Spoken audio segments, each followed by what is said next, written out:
When I was a boy, I, like many children do I suppose, had an incredible fear of the dark. After being tucked in at night, I would beg and plead for my mom and dad to not shut out the lights, and they always agreed. That is, until the start of my 2nd grade year.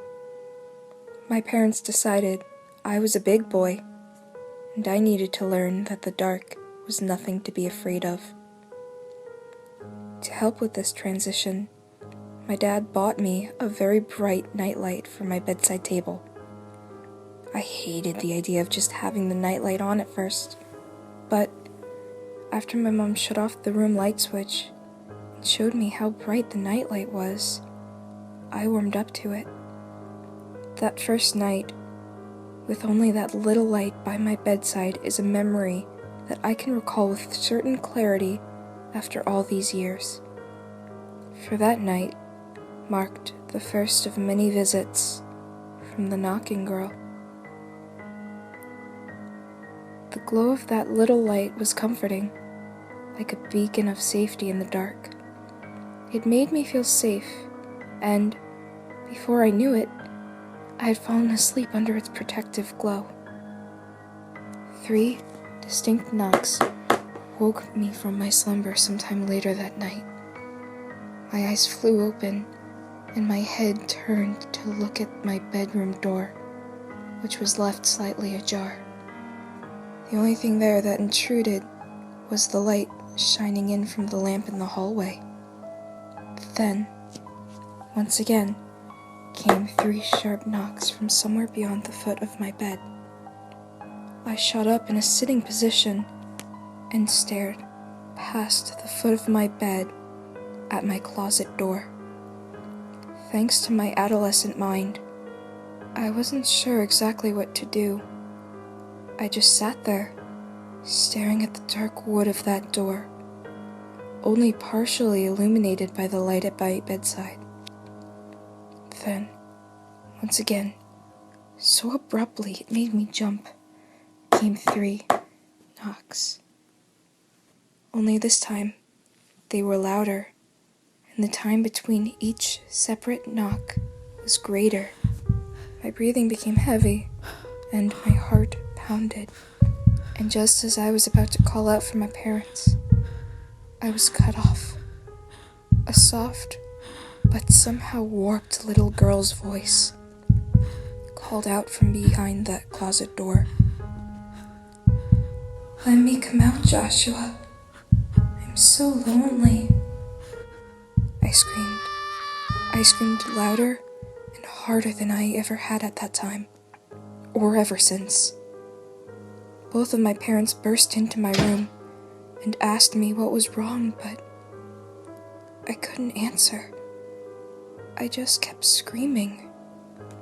It took some time, but eventually, my parents calmed me down, and I was able to tell them what happened. They told me it was just a nightmare, but I wasn't having any of that. I told them I was never sleeping in my room ever again.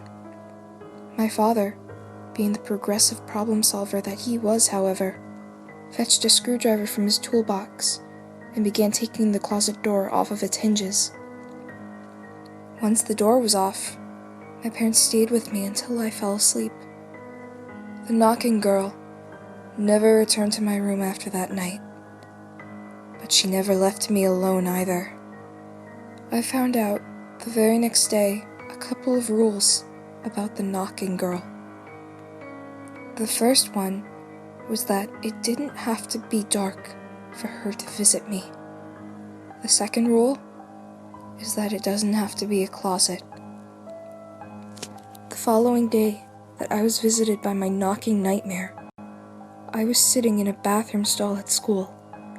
It was just after gym period, and the physical exercise had helped me move along that morning's breakfast to my lower intestine, and I was pretty thankful when I found the bathroom empty. I was just finishing my business when I heard the echoing footsteps of someone entering the bathroom. I froze in my seat. It was clear, from the slapping sound on the floor, that whomever the new arrival was, they were barefoot. I waited as the footsteps drew nearer to the stall I was in, which was located at the very end of the aisle and up against the wall. I decided to call out then. "Hello?" I asked, but received no reply, only the slap, slap, slap of feet on linoleum. Somehow, the silence was more frightening than if anything at all would have answered me. I didn't call out anymore after that, but out of instinct, I picked my feet up slowly off of the floor and scooted as far back on the toilet as I could, placing my feet on the rim of the bowl. Slap, slap, slap. The footsteps were nearly at my stall now, and I closed my eyes tightly as the sound of steps continued. Slap, slap, slap. Whoever was out there was now directly in front of my stall. I kept my eyes closed and hoped the intruder would just leave. Then, a familiar sound resounded throughout the bathroom and stopped my breath in my throat. 3 hard knocks pounded against the door to my stall, followed by that same warped voice. "Joshua, there's nothing to be afraid of. I only want to make you my friend." Tears began to freely fall from my closed eyes, and I shouted, "Go away!" "Joshua," the voice replied. "don't be like that. If you don't let me in, I'll have to come in there after you." The threat made me open my eyes, and what I saw under that stall door made me scream until I sent myself into a panic attack and blacked out. Under the stall, I could see 2 bare white feet, but that's not what caused me to lose consciousness. A face stared at me from under that stall. The face of a girl with a pair of wide, glaring blue eyes and a mouth that had its bottom jaw removed so that her tongue hung down and swung loosely from her open maw. Her neck was unnaturally long and twisted underneath that stall door just enough so that her head was partially in the stall with me. Those blue eyes are all that I remember.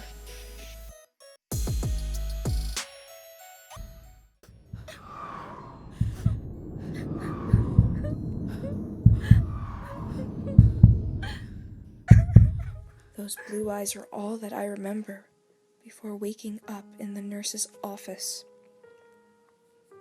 Apparently, the school janitor was mopping the hallway just outside the bathroom when he heard me screaming bloody murder. The school called my mom, and I was questioned over and over about what happened to me in that bathroom. I really didn't know what to say, so I made up some story about falling asleep while I was on the toilet and having a nightmare. The school sent me home anyway, and my mother was furious. She didn't ground me or anything, though. I think she just felt sorry for me and didn't know how to help. I told her I was fine when she asked later that day. I lied. From then on, the knocking girl came to me at any time that I was alone. If my parents were outside and I was walking past the hallway closet, I heard knocking. If I was alone in my kitchen, I could hear knocking coming from inside every single cabinet. Sometimes, she would call out from wherever she was knocking, telling me that she needed a friend to keep her company.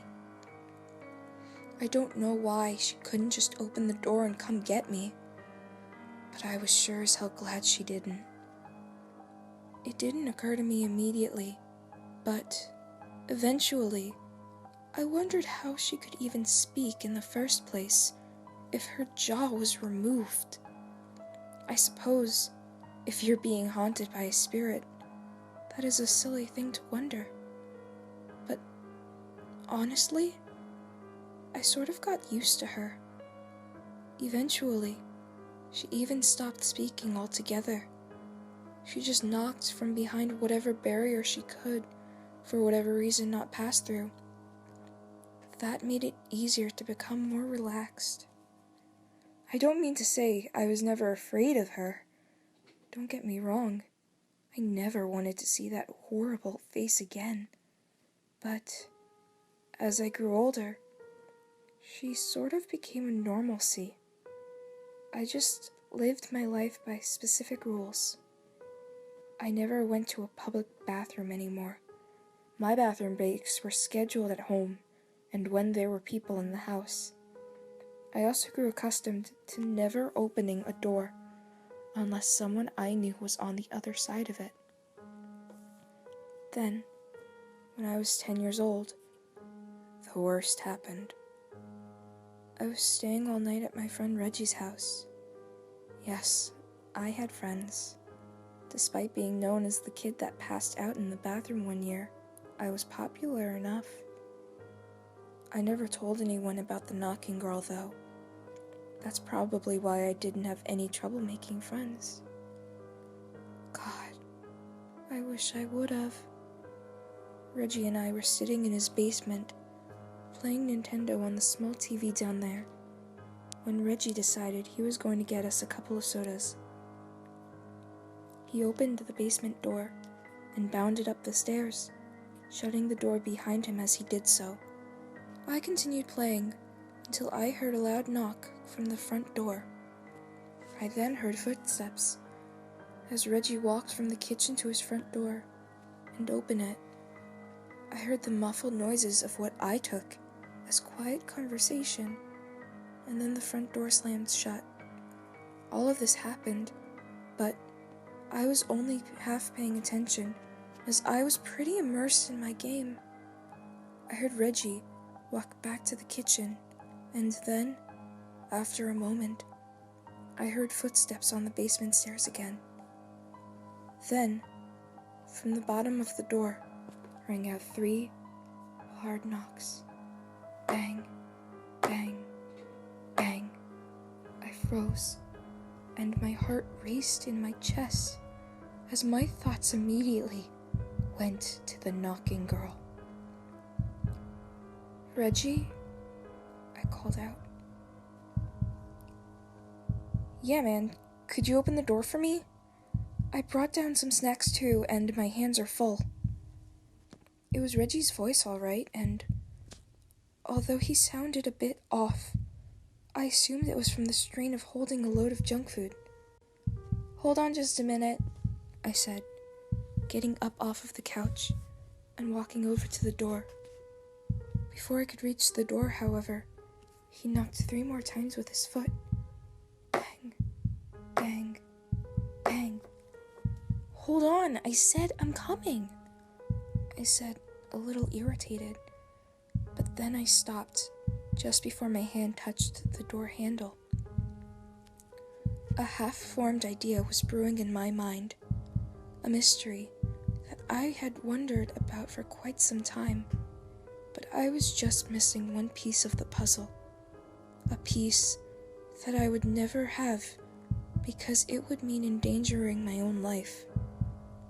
I hoped I was wrong then, but I thought that Reggie must have unwittingly provided that first piece when he answered the 3 knocks at the front door. I then knew how the knocking girl could speak without a jaw.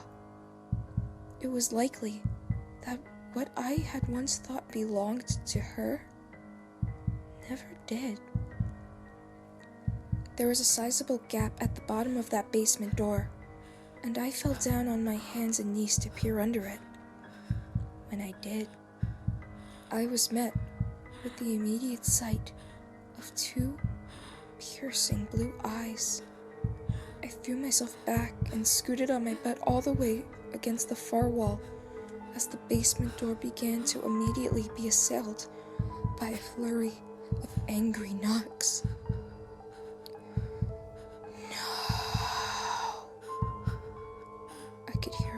voice from the other side of the door shriek as the pounding on the door grew louder. The voice was not quite the knocking girl's, and not quite Reggie's, but an amalgamation of the two voices, along with several others.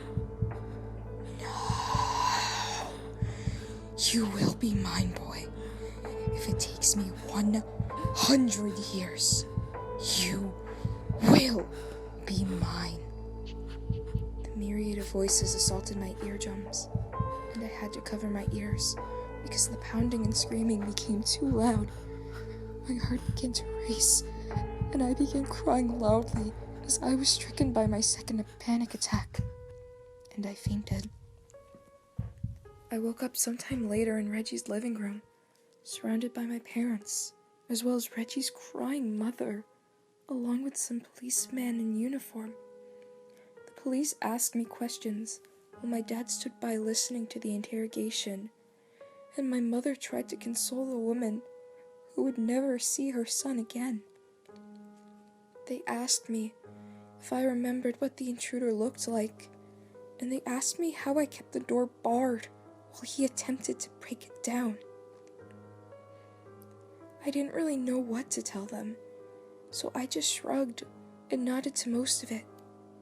I was confused and scared.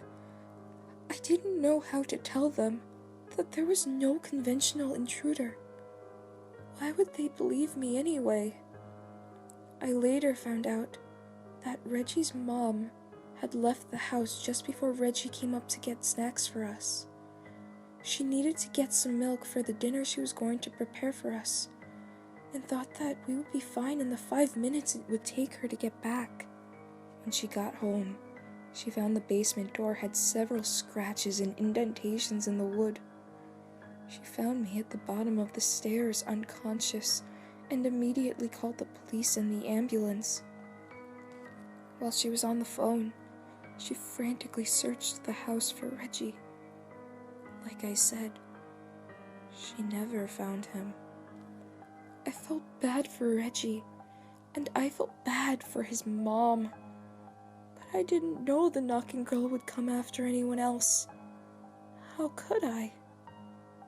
Still, I wish I would have said something. Even then, if I had, maybe Reggie would have been the only disappearance I would have to mourn. That day at Reggie's house was so long ago. I am a fully grown adult now, living in my parents' house that was left to me in their will after they too disappeared. Every door in this house is removed, of course, except for the front and back door. Tonight, I'm opening my 3rd bottle of whiskey this week. It's always easier to handle the nights when I'm toasted. Tonight will be like every other night. I will sit in my easy chair, facing the front door, and I will wait for the knocking girl to come. She always does. Sometimes she speaks in Mom's voice. Sometimes she speaks in Reggie's voice. Sometimes she speaks in Dad's voice. And sometimes she speaks in a completely different voice that I may or may not recognize. But she always knocks, entreating entrance into my home. I have dealt with the knocking girl all of my life, and at 33, I have grown quite tired of the knocking. With each bottle of whiskey, however, I believe I am growing closer to answering that knock. Maybe tonight will be the night that I let the knocking girl inside the bar.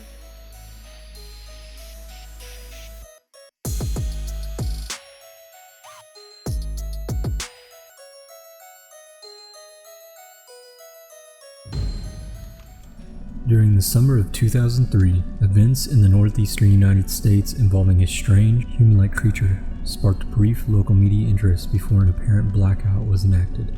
Little or no information was left intact, as most online and written accounts of the creature were mysteriously destroyed. primarily focused in rural New York State and once found in Idaho. Self-proclaimed witnesses told stories of their encounters with the creature of unknown origin. Emotions range from extremely traumatic levels of fright and discomfort to an almost childlike sense of playfulness and curiosity. While their published versions are no longer on record, the memories remained powerful. Several of the involved parties began looking for answers that year.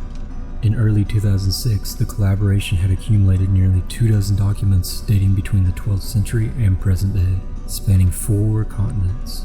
In almost all cases, the stories were identical.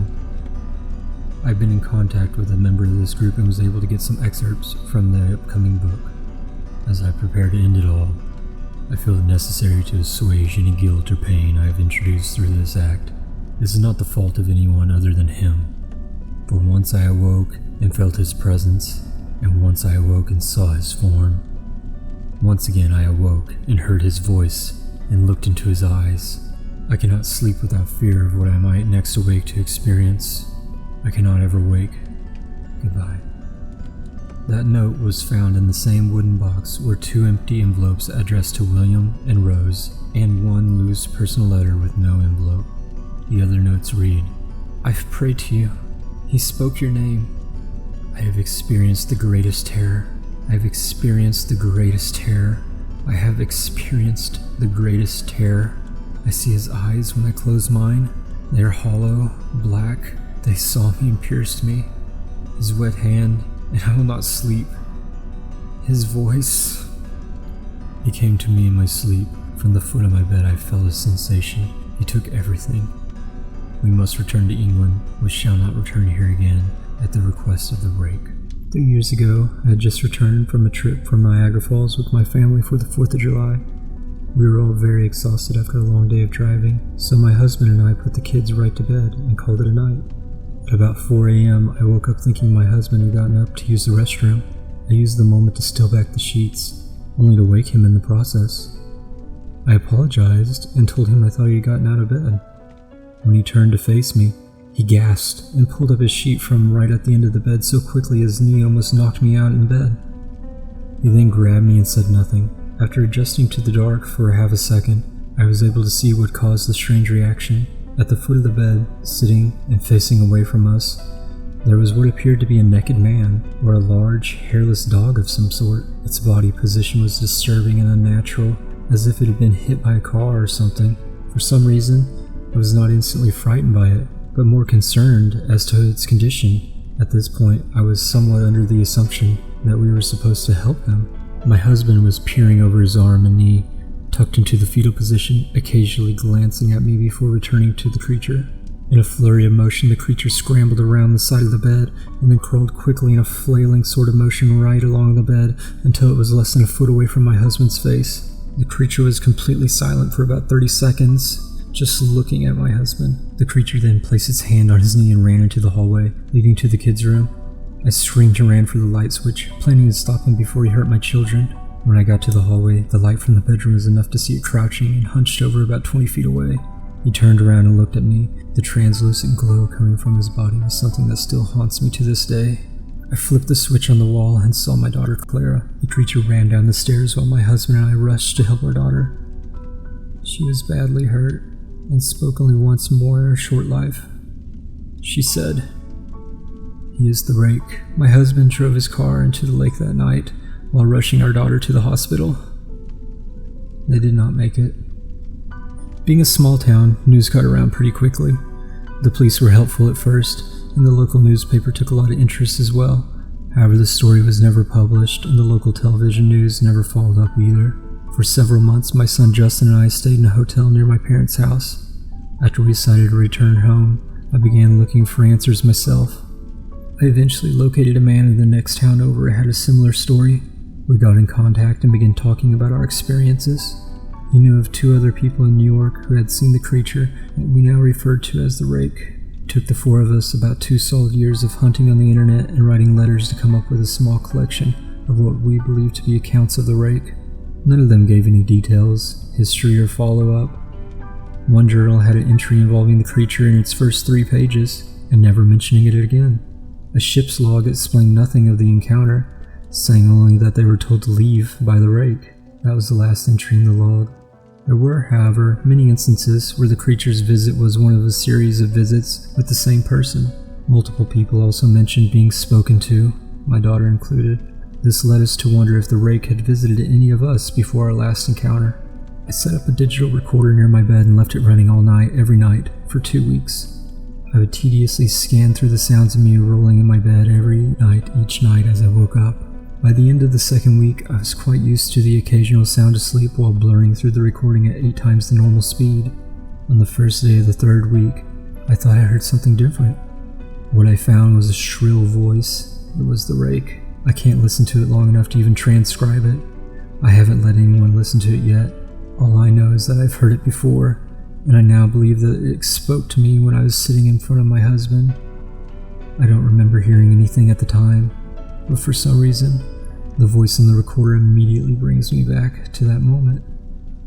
The thoughts that must have gone through my daughter's head make me very upset. I have not seen the rake since it ruined my life, but I know that he has been in my room while I slept. I know, in fear, that one night I'll wake up and see him staring at me.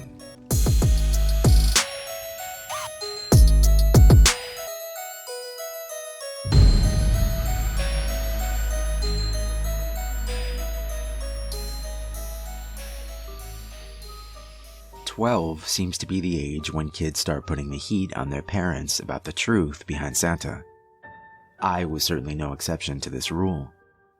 How were Santa's elves able to make that video game I wanted in their workshop? I thought Nintendo owned Mario.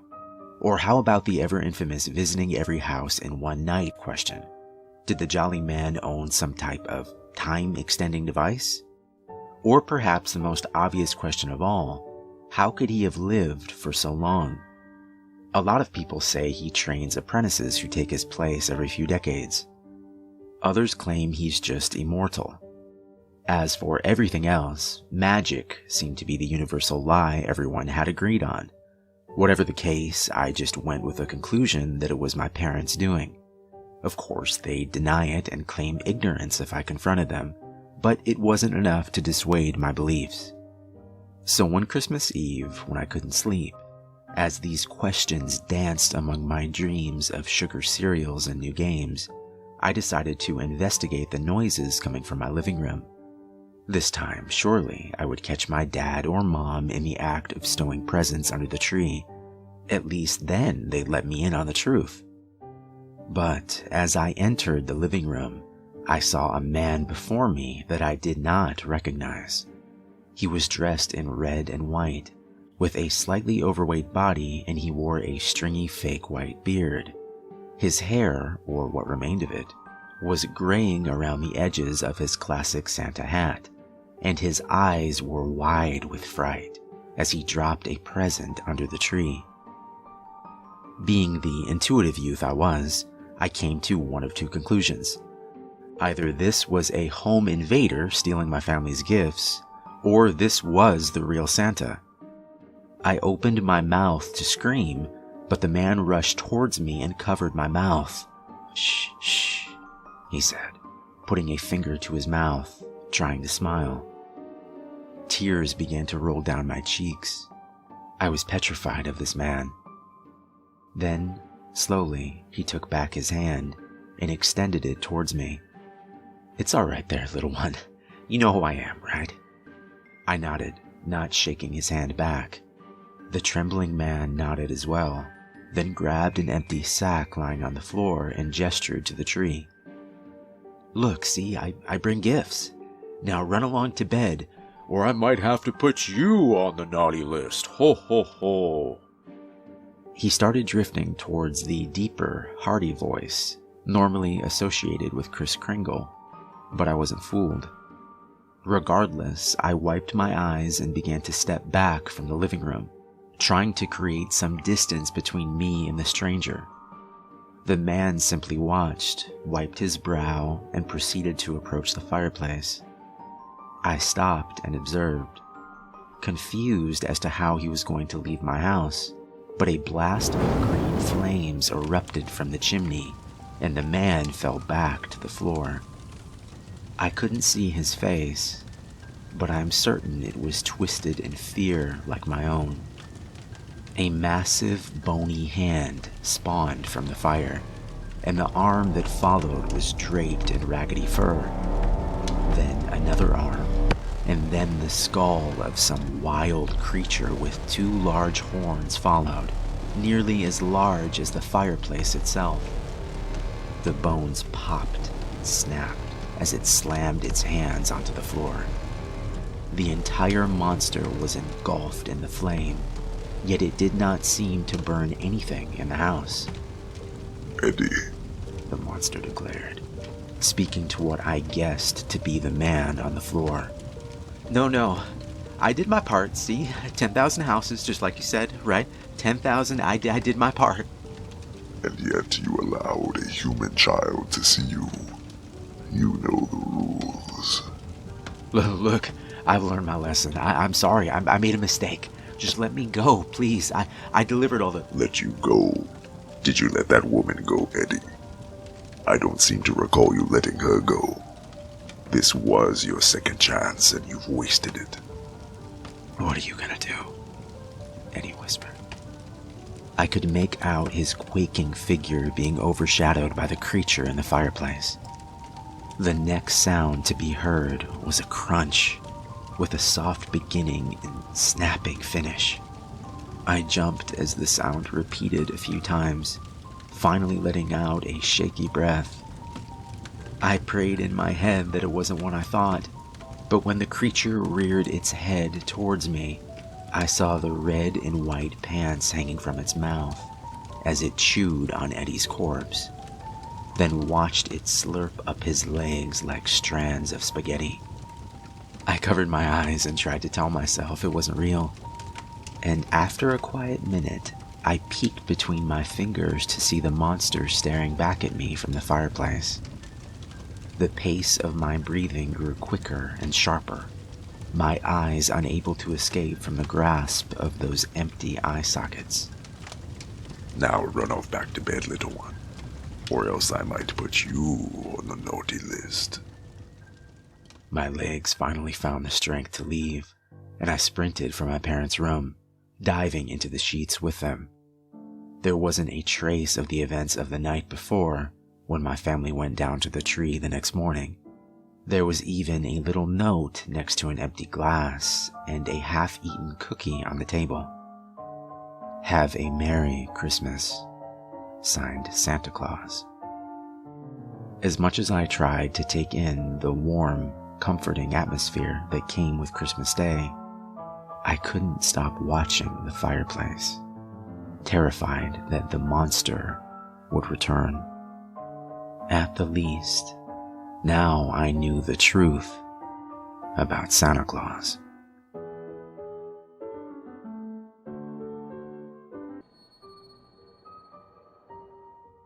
This still creeps me out.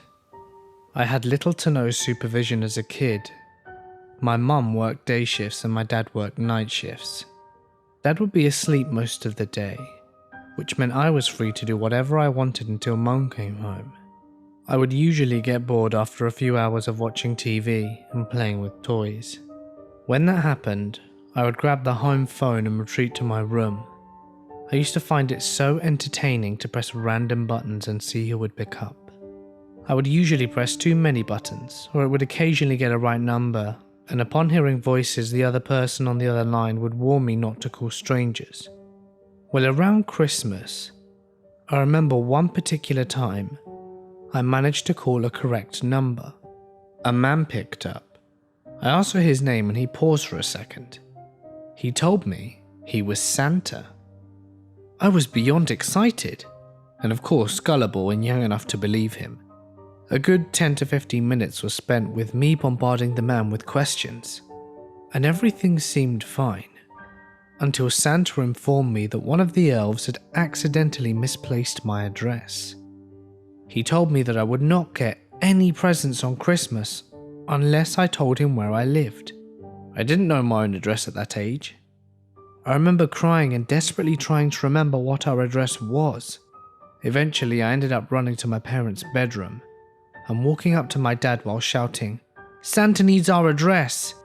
My dad was pissed. He yanked the phone out of my hands, but Santa had already hung up. Obviously, my parents made sure I never touched the home phone again.